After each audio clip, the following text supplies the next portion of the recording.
Hello and welcome to your channel pariksha.co. Easy to learn, easy to understand.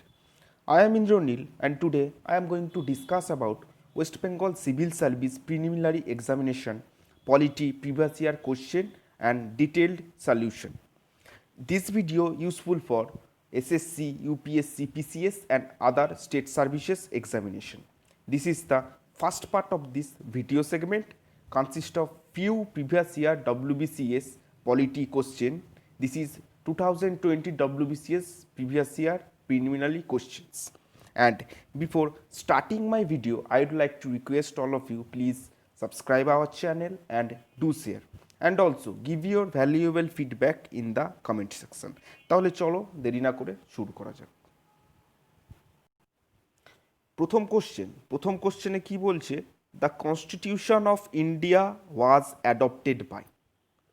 ভারতীয় সংবিধান কার মাধ্যমে adopt করা হয়েছিল? The constitution of India was adopted by Indian constituent assembly. ঠিক আছে, এটাকে বলা হয় গণপরিষদও বলা হয়ে থাকে। এবার এই গণপরিষদ সম্পর্কিত তোমাদের কিছু ইনফরমেশান দিব, সেগুলো তোমরা মনে রাখবে। এই ইনফরমেশানগুলো তোমাদের প্রিভিয়াস কোনো না কোনো এক্সামে অ্যাজ এ কোয়েশ্চেন তোমাদের এসে থেকেছে।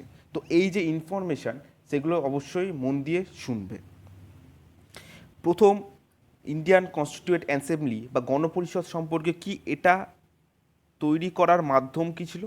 এটা তৈরি করার মাধ্যম ছিল হচ্ছে 1946-এর ক্যাবিনেট মিশন। ঠিক আছে, it is on the basis of 1946 cabinet mission. আচ্ছা গেল। এবার সেকেন্ড পয়েন্ট কি? সেকেন্ড পয়েন্ট হচ্ছে এটা ফাংশন কবে থেকে স্টার্ট করে? The constituent assembly of India বা গণপরিষদ স্টার্ট ফাংশনিং 9th ডিসেম্বর 1946। ঠিক আছে, এবার 3 নম্বর পয়েন্টটা কি? 3 নম্বর পয়েন্টটা হচ্ছে এই যে ভারতের গণপরিষদ এর যে প্রথম মিটিংটা হয়েছিল, তার চিফ কে ছিল বা তার সভাপতিত্ব কে করেছিল? তার সভাপতিত্ব করেছিল সচ্চিদানন্দ সিনহা। সচ্চিদানন্দ সিনহা। ঠিক আছে, এটা গেল 3 নম্বর পয়েন্ট। এটা কি? 4 নম্বর পয়েন্ট বলছে 1947 29 আগস্ট।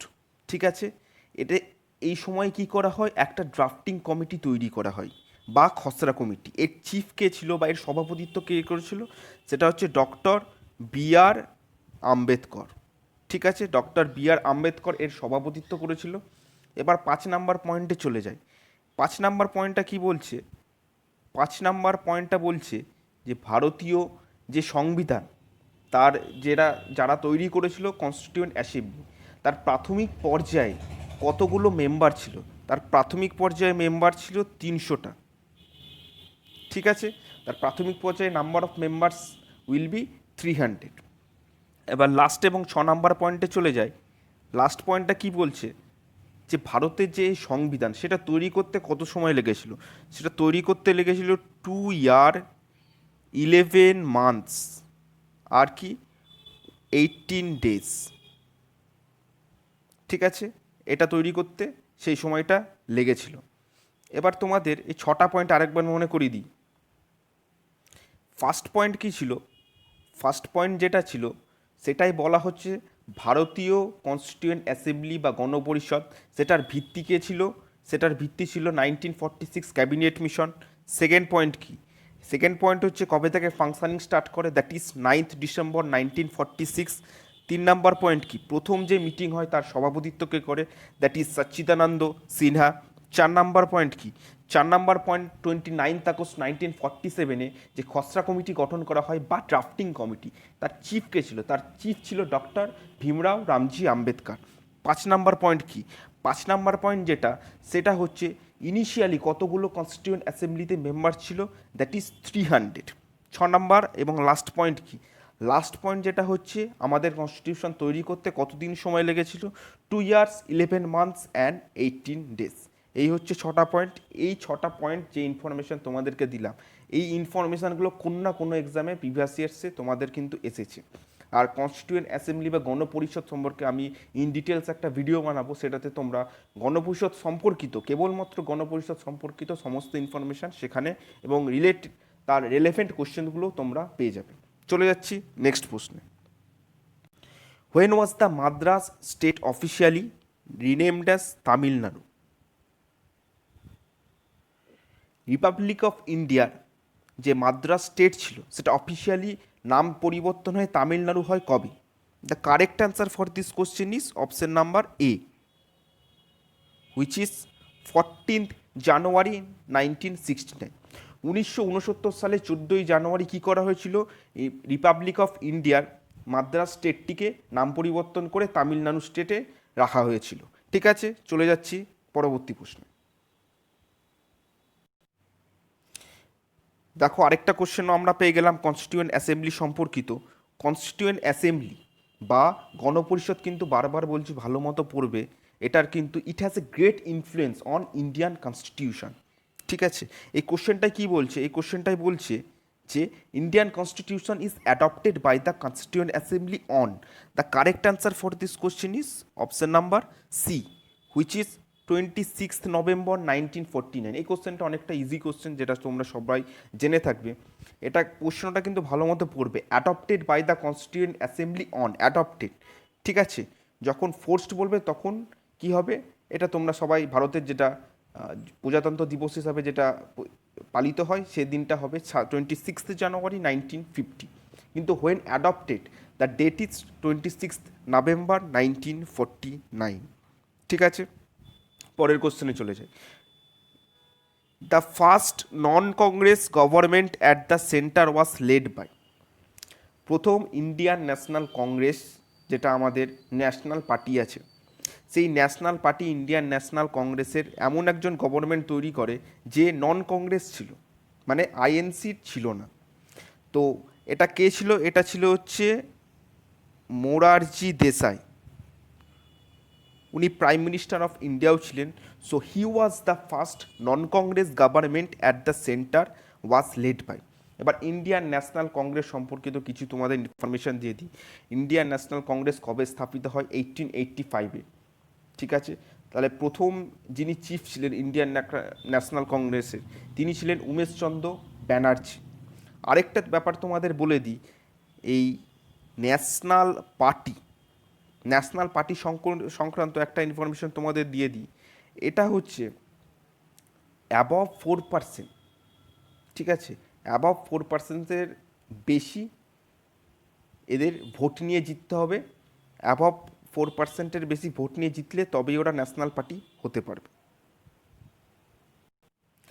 আর এই 4%টা কি?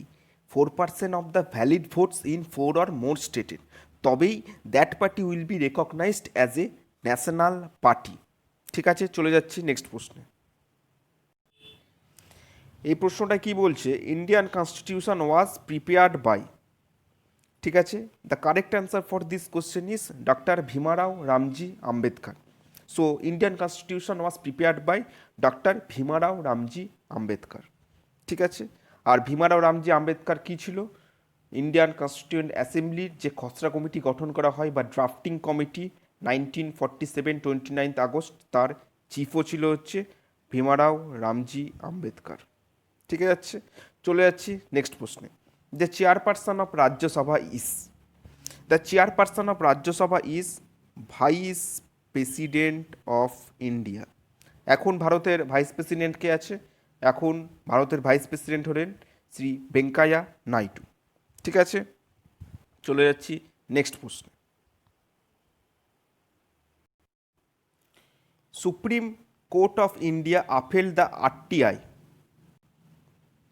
Supreme Court of India upheld the RTI was applicable to the office of the CGI also. ঠিক আছে, office of the CGI also. CGI means chief justice of India. এবার এই আরটিআই ব্যাপারটা কি? আরটিআইয়ের ফুল ফর্মটা কি আগে জেনে নেব। আরটিআইয়ের ফুল ফর্ম হচ্ছে রাইট টু ইনফরমেশন অ্যাক্ট। ঠিক আছে, আর এই আরটিআই অ্যাক্টটা কি? Right to Information Act aims to the secure access to information from public authorities. ঠিক আছে, to access secure information from public authorities, that is RTI, and the full form of RTI is right to information act. চলে যাচ্ছি next প্রশ্নে। Literal meaning of Lokpal is, the correct answer for this question is option number A, which is caretaker of the people. এই লোকপাল, লোকায়ুক্ত এগুলো তৈরি করা হয়েছে কেন? এগুলো করা হয়েছে কারণ যেগুলো গভর্নমেন্টাল বডি রয়েছে, ঠিক আছে, অটোনোমাস বা নর্মালি যারা গভর্নমেন্টের আন্ডারে যে সমস্ত বডি রয়েছে তাদেরকে দুর্নীতিমুক্ত রাখতে লোকপাল এবং লোকায়ুক্ত তৈরি করা হয়েছে। So the literal meaning of Lokpal is caretaker of the people. চলে যাচ্ছি নেক্সট প্রশ্ন।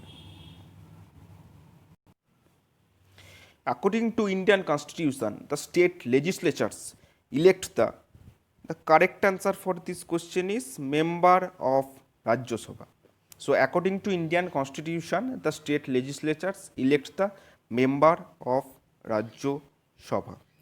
ঠিক আছে, বাইক্যামেরাল লেজিসলেচার, ঠিক আছে, ইন্ডিয়ান যে লেজিসলেটিভ অ্যাসেম্বলি যেটা রয়েছে বাইক্যামেরাল লেজিসলেচার, যার উপরের কক্ষে কী রয়েছে রাজ্যসভা, নিচের কক্ষে কী রয়েছে লোকসভা, ঠিক আছে।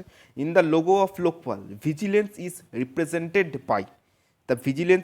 রিপ্রেজেন্টেড বাই অশোক চক্র, ঠিক আছে। এটাই ছিল লাস্ট প্রশ্ন। যদি তোমাদের আমার এই ভিডিওটা ভালো লাগে দেন প্লিজ সাবস্ক্রাইব আওয়ার চ্যানেল এবং বন্ধুদের মধ্যে শেয়ার করে দাও, আর তোমাদের গুরুত্বপূর্ণ মতামত আমাকে কমেন্ট সেকশানে জানাও। Thank you for today, have a great day, thank you.